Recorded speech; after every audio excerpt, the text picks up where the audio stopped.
greatness comes sometimes not from inventing the wheel once again, but from combining two things that don't match to each other.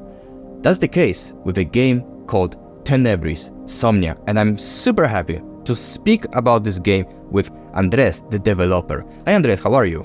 How are you? Thank you for having me here in your wonderful place. Thank you very much for being here, and please tell me, because Tenebris Somnia, yes, it is a retro style game. It has that retro style graphic, pixelated graphic, but at the same time you combine it with live action cutscenes, and this is the combination that sounds crazy, but it really works. So the question is, how did you come up with it? Like, what inspired you to do it? Well, I make streamings too on Twitch, and I was playing a game called Faith, a horror game, an indie horror game, really good. And Faith is about, it's like a Atari game. It's like really all black and few sprites of vibrant colors. I played it, it's amazing. Yes, it's a great game. And suddenly, you're playing and you have like a cutscene in the game, which maintains the same style, like the Atari style, but it gets more fluid, like more, lifelike.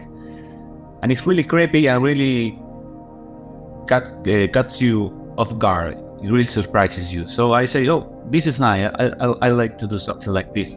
I'm not really an Atari guy. Atari was before my generation, so my generation is Famicom or NES. I say, okay, I like to make a Famicom game.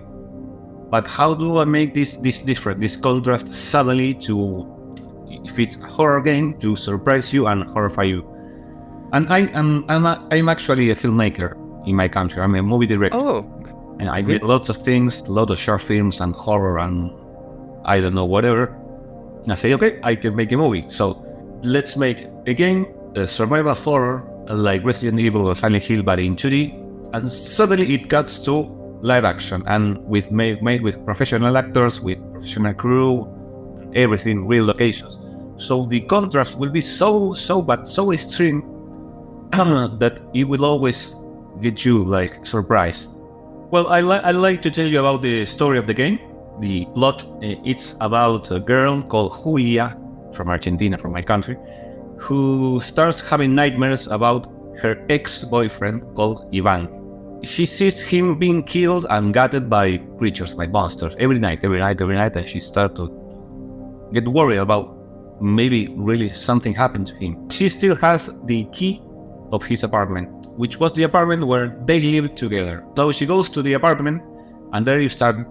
That's where you start the game. You start looking for him, searching for him in his apartment, and you start to find weird things. He's not there, and it looks like she has made some kind of pact. You find proof of this, some kind of pact with something to forget about her. And it looks like it didn't go well. And these monsters from the nightmares start to appear and attack you. So you have to find out what happened and if he's okay. And of course, if you want, you can wishlist on Steam. And we hope to have it next year, 2024.